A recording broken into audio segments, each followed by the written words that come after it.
So We're- enjoy the week. We're getting to that time where, like, if you head out early in the morning, you might have to run your heater, and then before the day's over, you're running your air conditioner. Yes. Yep. In your car. Yeah.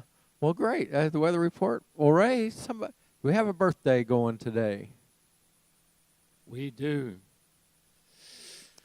Right here on the Mesquite campus, Norma Chambers in the Harton Apartments has a birthday today. And in Fort Worth, we have Gary Land, who has a birthday today, and also Barbara McMahon is having a birthday today in Okay. Fort Worth. Oh, So there are two in Fort Worth and one here in Mesquite. all righty. So we may as well sing happy birthday to them. We might as well. Let's do it. All right, and then we'll look to see about somebody else who has a birthday today. Okay. All right, here we go. Happy birthday to you. Happy birthday to you.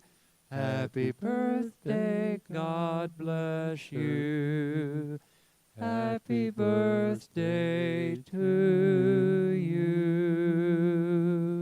And many more.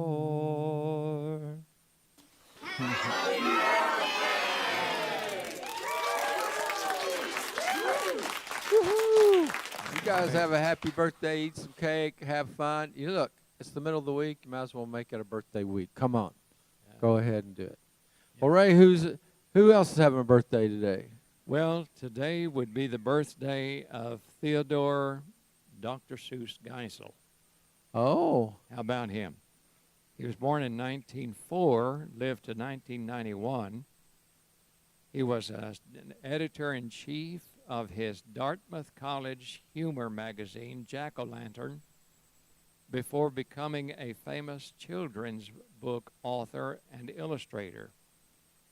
When he was suspended from his editing duties for breaking a college rule, he continued to work under the pseudonym Dr. Seuss, a name that stuck.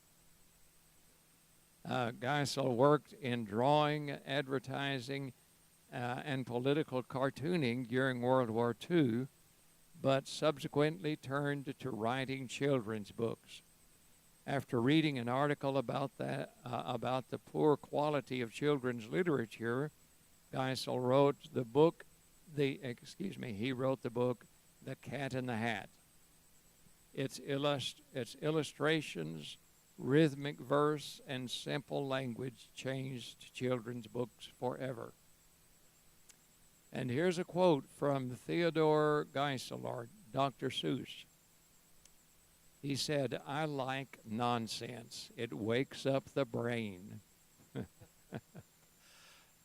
This weekend, my son and his family were over and has a 2-year-old daughter, and he was sitting on the couch reading Cat in the Hat to her. And while he was, it just continues to go because Cat in the Hat is greatness. Yes. And I was thinking, I wonder when he was creating that.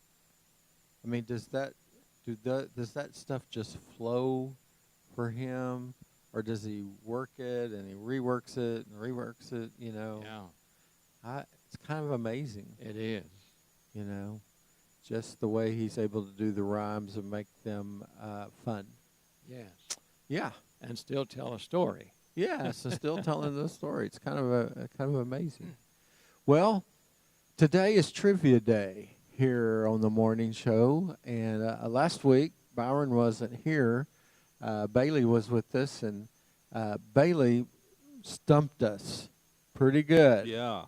You know, so you're here today. Let's see. We're going to see how good you can do. Well, I did send her 6 questions last week. Oh, you were the one that gave her I was the one that got them together for her. And we're we're gonna finish those 6 questions. Y'all only did 3 last week. Real quick though, to review, Ray, do you remember how ants find their way back to their nests? Can't say that I do. Oh, is it by smell, or by echolocation, or by following a crumb trail, or by counting their steps? See, Ray wasn't paying attention last week. No, I've slept since I then. know. Oh, I Ray know. wasn't here. Ray wasn't here. Kenitha. Oh, it was Kenitha. Oh, You're- you you're missed it. off. All Oh, right. Kenitha came on? Kenitha was on TV Oh, my last goodness. time. And Ray Wow. so, Last Wednesday. Wow. It was her debut. so Ray, that explains why you don't know it. Well, Kenitha, you want to come on up today? No? Come on, Kenitha. Oh, come on. Ants find their way back to their nests by counting their steps. Really? Yeah, yes, they count their They steps. have an internal system, which is similar to a pedometer, that counts their steps back to their nest. Are we allowed to challenge those? Yeah, I'm wondering because Don't you know, challenge me. they're Challenge. meeting others coming at them, so they know they're on the right path. You know. Well, yeah. I mean, and that's- if you that's count your interesting. steps, it doesn't mean you know when to turn left or right. That's right. Ants are Anyway. smart. Just curious. Are we allowed to challenge the you trivia you questions? can challenge that privately. Okay. All right. Here's our next question. Which? This is from last week. Well, Or is it y'all today? this is new. Oh, this is new. Okay. Where did karaoke originate? Which country? Which of these countries did karaoke come from? Karaoke stand. Did it come from Scotland? Did it come from the United States of America? Did it come from Japan or from Saudi Arabia? Karaoke. Oh, Nathan just popped up with an answer. Karaoke. Where was Did Japan? it come from What Scotland, number? What the one? United States of America, Japan, or Saudi Arabia? There's 3, 4. 4. Oh, A, Scotland, B, USA, C, Japan, D, Saudi Arabia. I'm going with C. Everyone's saying C, C. and that is correct. Woohoo! Karaoke. The word karaoke literally means empty orchestra in Japanese. Empty orchestra. Karaoke. It's an empty orchestra. That means there's no orchestra. Yeah. All right. This one might stump you. In which year were the U.S. Grammy Awards started? Oh. A, 1972, B, 1965, C, 1959, or D, 1980?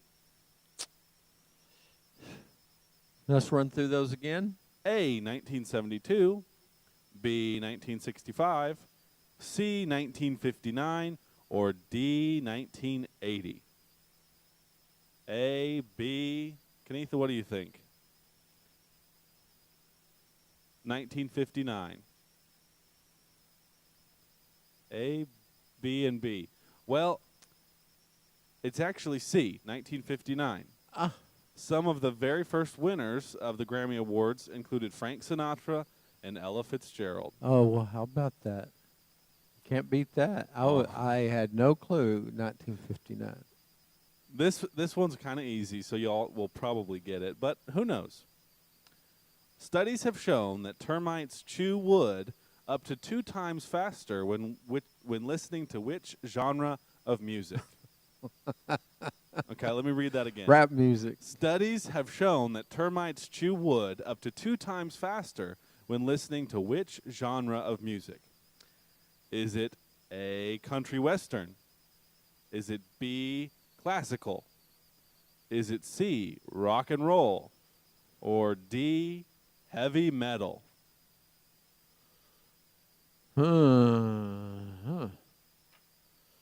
I'm going to say D makes those Kenitha termites. thinks it's rock and roll, Rock and- and Danny and Ray think it's heavy metal. Yeah. Heavy metal is correct. Woohoo! Man, Heavy it has metal to is be. correct. This is due to the heavy vibrations and frequencies in hard rock and heavy metal that the termites follow. Yes. So they like the I'm a fan of rock and roll, but heavy metal is just a incredibly little too much irritating. It would make me want to chew the wood faster, I Yeah. think, to get out of there. to get out of there, you know. Well, very good today. Yeah. Well, very good trivia today, man. I love the trivia stuff. Well, it's time for one more thing. So, Ray, do you have one more thing you want to share? Well, thinking of the termites reminded me of I have an aunt and uncle that lived in East Texas, Yeah. and they lived out in the country, but they built another house close by, right there on the same property, and so it was a bigger house. Their family got bigger, but that old house had gotten, it needed a lot of attention. But when we were there looking at the new house, and we could see the old one out one window, and it right over there on the other side of that pasture. And we said something about that house looks awfully small now. And my aunt said, yes.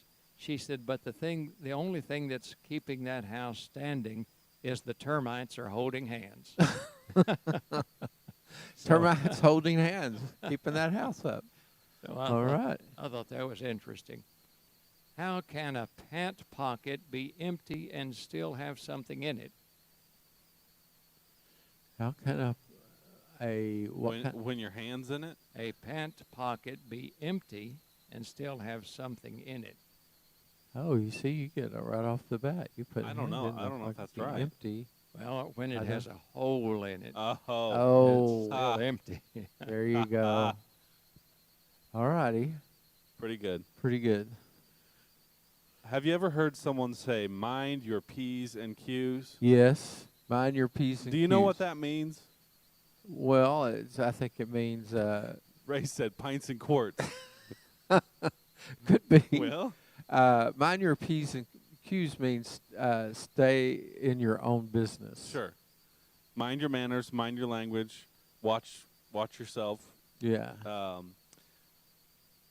Interesting, though. Yes. The origin. It's not confirmed, but many people believe that it came from the days when you had to typeset.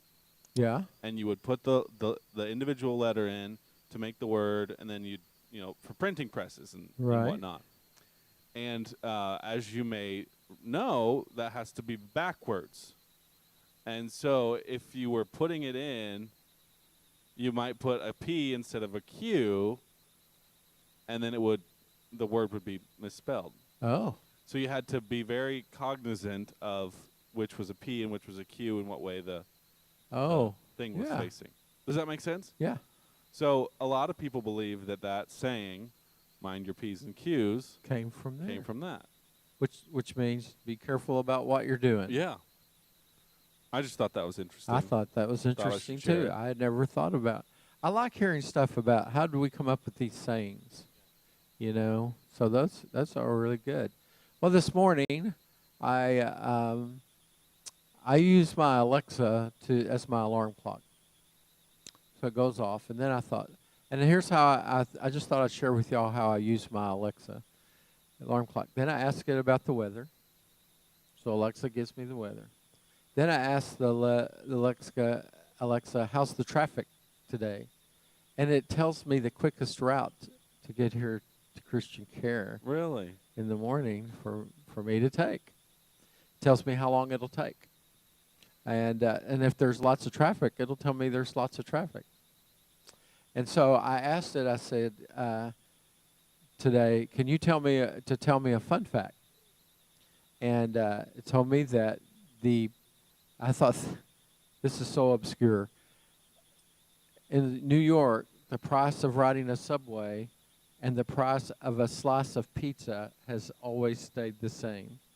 That whenever the pizza price goes up, the subway price goes up, and vice versa. How odd is that? Interesting. And it made me think, I wonder if we compared the prices of things, like if one thing goes up and another, that are not connected. Right. Yeah. Like if the price of gas goes up, the price of ice cream goes up. Yes. And speaking of gas, so I was going to mention this. So, every street corner where there's a gas station, you see the price of gas. And so you notice how much the price of gas goes up. But what if they had the price of potato chips on every corner? And you noticed if the price was going up or the price was going down. And would it bother you? And so I noticed that driving around town and you see the price, we are always gauging how prices are doing based on the price of gas that we see at every corner. So it's Yeah. in our face all the It time. controls our, yeah, It controls us all the time. So what if but we don't know other things, yeah, right? And I just thought it's interesting that we do that because Ray and I will remember this. Back when we were younger, there were price wars. And you could have a service station on one side of the street be much cheaper than the one on the other side, like a whole lot cheaper. But we don't see that anymore. They're just there may be a little variation, Yeah. but not much. yeah. Not like a war. Last Friday, I filled our company car up with gas at 10 o'clock in the morning.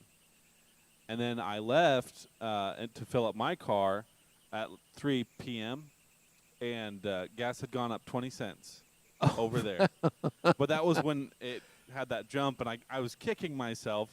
I should have done it vice versa, or just done From 10 to 3, it went up 20 Yes. cents. Yeah. Wow. Well, Yep. that's pretty crazy. Yeah. Well, just thought we would point out some stuff. We have today you learned about similes and metaphors, and you learned about a lot of interesting trivia. You know that karaoke is a Japanese word, and you know that sometimes the prices can go up in the afternoon from what it was in the morning. That's kind of amazing. And you know we're going to have a nice week this week. And so what we want you to do is to remember that the reason we're here and the reason we do the morning show, the reason we do everything at Christian Care, so every day can be a better day for you. So let's make today better than yesterday. And how can we do that? Well, one way to do that is to recognize this, that God loves you and there's nothing you can do about it. Go out there and have a great day, everybody. Uh-oh, guess what day it is? Julie, Julie, guess what day it is? Julie, Julie, guess what day it is? Guess what day it is? Guess what day it is? Anybody? Anybody? Guess what day it is? Guess what day it is? Anybody? Anybody? Mike. What day is it, Mike? Woo-hoo! Mike. What day is it, Mike? Oh, come on, I know you can hear me. Leslie, guess what today is? Leslie, guess what today is? Leslie, guess what today is? Leslie, guess what today is? It's hump day. Hump